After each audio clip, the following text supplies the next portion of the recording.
Con 53 años frente a cámara, don Francisco es uno de los hombres que más sabe de la televisión. ¿Hacia dónde va el medio al que le dedicó su vida? ¿Cuál es el secreto para seguir vigente? Platicamos del dinero, de la fama y del poder. Hoy en día la televisión, especialmente los medios, con tanto medio que hay y tanto contenido que después no se respeta en ningún sentido. Me refiero que después que esta entrevista salga al aire, seguramente partes de esta entrevista van a estar en muchas redes, en muchos sitios, sin pagar un peso. Cuando tú tuviste que traer estas 3 cámaras, la iluminación, el sonidista, conseguirte este lugar, viajar hasta Miami. Bueno, o eres de Miami, da lo mismo, pero has tenido gasto. Entonces, uno de los grandes problemas que hoy día tiene el contenido es que el contenido no está protegido. Hay que buscar modelos de suscripción, hay que buscar diferentes cosas, a ver cómo podría reinventarse la cosa. Pero sí, dijiste algo, quiero volver a algo que dijiste, me pareció muy interesante. Los programas tienen que ser a medida. Tú vienes de hacer televisión durante mucho tiempo, donde, como dicen en inglés, era talent driven, o sea, todo iba en torno de grandes personalidades, sea Oprah, don Francisco. Y ahora siento que la televisión va mucho a formatos, también por una cuestión de lucha de poder entre ejecutivos y talentos, que son los que tienen sus seguidores. Pero ahí hay una diferencia. A ver. Good Morning America lleva 40 años. El formato más exitoso puede que lleve 40 temporadas. O sea, 50 semanas, no 40 años. 40 años son 1000 semanas. O sea, los formatos son formatos, pero por un tiempo limitado. Estos programas de conversación, los programas de la mañana, el show de Jimmy Fallon, que antes fue el show de Johnny Carson alguna vez, que después fue de... antes fue de Art Linkletter, Jack Paar, después estuvo Jay Leno y después está Jimmy Fallon. Ese show lleva más de 40 años. Tiene sus cambios, pero es distinto un show tradicional con respecto a los formatos.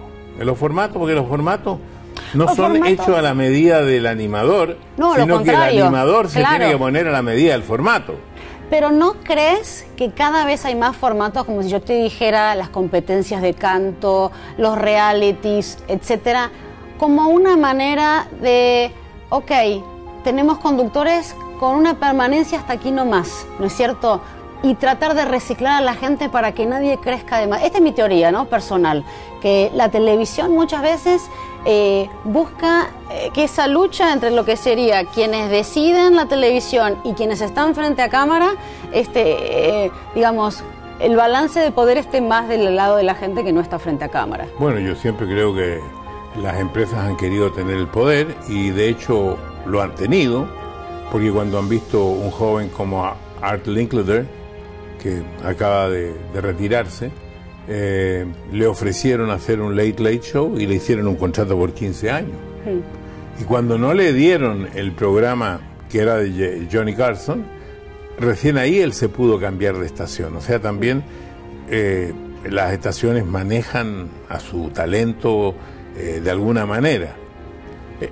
Yo creo que esto de los formatos es algo que es bastante riesgoso, porque el formato puede ser muy bueno o muy malo. Yo creo que las grandes cadenas son aquellas que tienen más programas habituales de mucho tiempo y que lo pueden rellenar con formatos muy, digamos, excepcionales que han tenido éxito.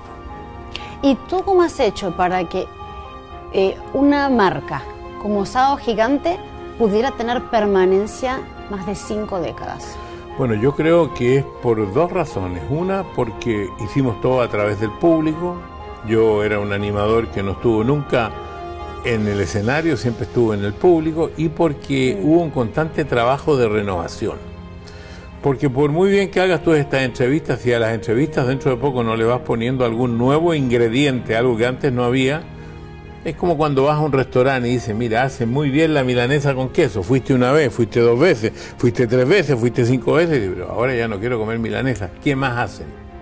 Y cuéntame un poco cómo eres en la parte de negociación, porque hay algo que es bien interesante que tú lograste, que muy pocas personas que están frente a cámara lo logran, que es el tema de también tener participación en lo comercial.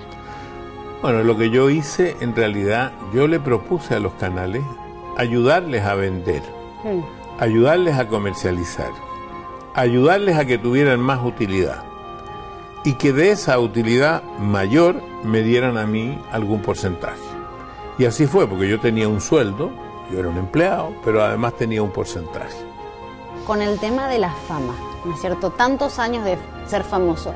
¿Tienes cierta inmunidad o cuando viene un escándalo o chismes o lo que fuera, igual te lastima? Bueno, hoy día es peor que nunca, porque en las redes sociales, donde no hay ningún control, en el anonimato de las redes sociales, se puede decir, hacer cualquier cosa sin ninguna responsabilidad, con nombre ficticio, y eso para la popularidad es doloroso en muchos casos. En otros casos es difícil de mantener. Nadie puede decir yo no he cometido nunca un error. Los errores se magnifican, los aciertos no tanto. Entonces al final hay que mantener una imagen frente al público, frente a los comunicadores, frente a la prensa, y no es fácil. Luego de la pausa, el show debe continuar, a pesar de la tragedia. Yo tenía que salir a reírme cuando por dentro estaba llorando.